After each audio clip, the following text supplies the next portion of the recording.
মায়েদের গাছে দেখি তো এবার অনেক আম ধরেছে, কিন্তু তাতে কি, আমি তো এত উঁচু থেকে আমগুলো পারতেই পারবো না। আহা, আজ যদি একটু ঝড় বৃষ্টি হতো, আমগুলো পড়তো, তবে আমগুলো কুড়িয়ে নিয়ে যেতে পারতাম। আকাশটা একটু কালো হয়েছে, মনে হয় কিছু পরে বৃষ্টি হতে পারে। আমি যাই, মা আমাকে খুঁজবে। এই বলে ছোট্ট মেয়েটি তার বাড়িতে চলে যায়।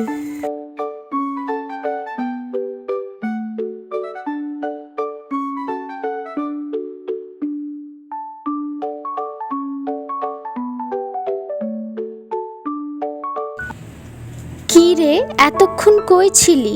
সে কখন থেকে খুঁজছি তোকে। বাহিরে মেঘ কালো করেছে, আকাশের দিকে একবার চেয়ে দেখেছিস? আর ঘরেও তেমন কিছু নেই, ঘরে যা ছিল তাই দিয়ে রান্না বসিয়ে দিয়েছি, হয়ে গেলে খেয়ে নিস। উমা, জানো আমি আসার সময় কি দেখেছি? মিনাদের গাছে না অনেক আম ধরেছে মা, লাল লাল আম। দেখে আমার খেতে ইচ্ছে করছিল, কিন্তু কি করব বলো, আমি তো আর আম তো উপরে উঠে পারতে পারবো না। উমা, আজকে যদি ঝড় হতো তাহলে অনেক ভালো হতো, আমি ঝড়ে আম কুড়োতে যেতাম। ওই দেখ, বলতে না বলতেই আকাশে মেঘ জমেছে। আকাশ কালো মেঘে ঢেকে গেছে, সাথে অনেক বজ্রপাতও হচ্ছে। তুই আজকে আর আম কুড়োতে যাস না, ঝড় যখন হচ্ছে তখন বৃষ্টিও হবে, আর এই বৃষ্টিতে ভিজলে নির্ঘাত জ্বর। না মা, আমি যাব, দেখবে আমি এই যাব এই আসবো, একদম দেরি করব না। রোজ রোজ তোমার সেদ্ধ ভাত খেতে আমার আর ভালোই লাগে না।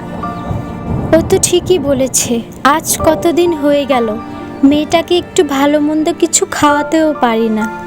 হায় আমার পোড়া কপাল, শুধু নুন ভাত ছাড়া মেয়েটাকে আর কিছুই খাওয়াতে পারি না। সাবধানে যাস আর তাড়াতাড়ি ফিরে আসবি। মা আমাকে বলল এই বৃষ্টিতে না ভিজতে, এখন যদি মা দেখে আমি এই বৃষ্টিতে ভিজছি তবে মা আমাকে অনেক বকবে। সে বিশাল ঝড়ের মধ্যেই ছোট্ট মেয়েটি আম কুড়োতে চলে যায়, আর প্রবল ঝড়ে গাছ থেকে বেশ কয়েকটি আম মাটিতে লুটিয়ে পড়ে। এই দেখে মেয়েটি অনেক খুশি ও অবাক হয়ে যায়।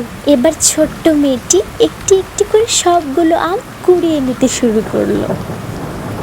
এবার পিছন ফিরেই ছোট্ট মেয়েটি লক্ষ্য করে তার পিছনে এক বৃদ্ধ মহিলা দাঁড়িয়ে আছে। বৃদ্ধ মহিলাটি জড়সড় হয়ে ছোট্ট মেয়েটিকে বলল, মেয়ে, বলছি আমাকে দুটো আম দিবি? কয়েকদিন থেকে মনটা খুব আম আম করছিল, পথ দিয়েই হেঁটে যাচ্ছিলাম, দেখলুম তুই আম কুড়োচ্ছিস, তাই দাঁড়িয়ে গেলুম। বয়স হয়েছে, মাজায় বড্ড ব্যথা, তাই হেলতে পারি না, আর আমও কুড়োতে পারি না। এবার ছোট্ট মেয়েটি তার সবগুলো আম বুড়িমাকে দিয়ে দেয়।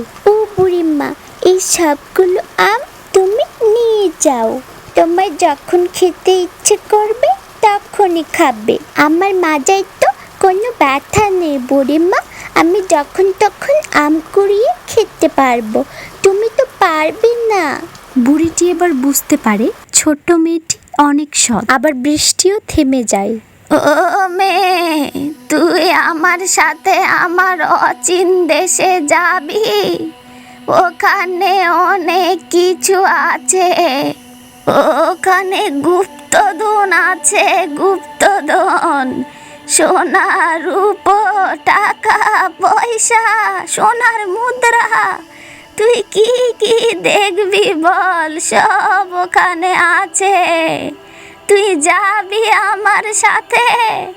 এবার তারা চলে গেল অচিন দেশে। ও মেয়ে, দেখ এটা আমার বাড়ি। এবার বুড়িকে ছোট্ট মেয়েটি বলে, ও বুড়িমা, তোমার অচিন দেশ তো অনেক সুন্দর। তুমি মনে হয় প্রকৃতি অনেক ভালোবাসো, তাই না বুড়িমা? কিন্তু তোমার আসল পরিচয় কি বুড়িমা, বলো তো? আমাদের দেশ আর তোমার দেশ আলাদা কেন বুড়িমা, বলো তো? ছোট্ট মেয়েটির কথা শুনে বুড়িটি অনেক হাসে আর বলে, আমার পরিচয় জানার মতো সময় এখনো আসেনি রে মেয়ে, ওটা পরে জানলেও চলবে। চল, তোকে এখন আমি গুপ্তধন দেখাতে নিয়ে যাব। সোনা, রূপো, মুদ্রা, সোনার মুদ্রা, কত কি দেখবি, চল চল। ও মেয়ে, দেখ তো দেখ, তোর কি কি পছন্দ এখান থেকে নিয়ে যা।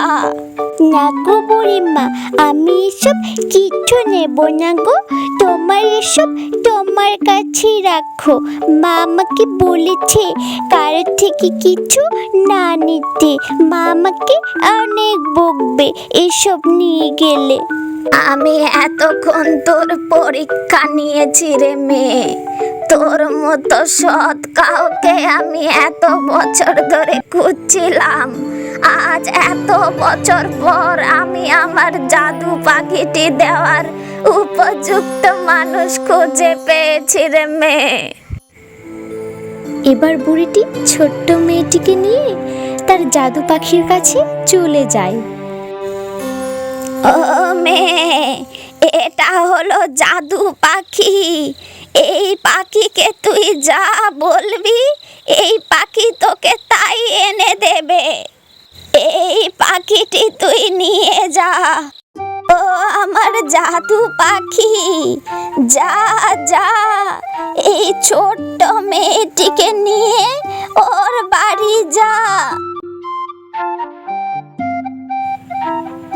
এরপর জাদু পাখিটি ছোট্ট মেয়েটিকে নিয়ে অচিনপুরের রাস্তা দিয়ে মেয়েটির বাড়িতে চলে গেল।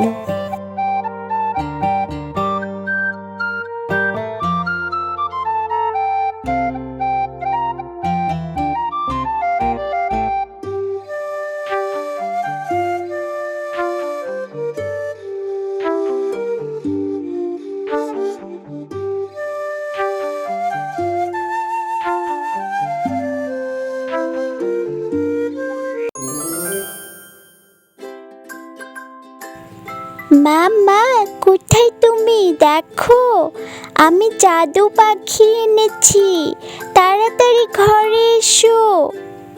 তুই এই ঝড় বৃষ্টির রাতে কোথায় চলে গিয়েছিলিস? তোকে আমি কখন থেকে খুঁজছি, বিনাদের বাড়িতেও গিয়েছিলাম, তুই ওখানেও নেই। তুই কোথায় গিয়েছিলিস? আমার চিন্তা হয় না বুঝি? আর কি এটা এনেছিস? এত বড় পাখি তুই কোথায় পেলি? এটা তো অনেক বড়। মা, এটি হলো জাদু পাখি। এই পাখিকে তুমি যা বলবে, পাখি তোমাকে তাই এনে দেবে। আমি আম কুড়োতে গিয়ে এক বুড়িমার সাথে দেখা হয়েছিল।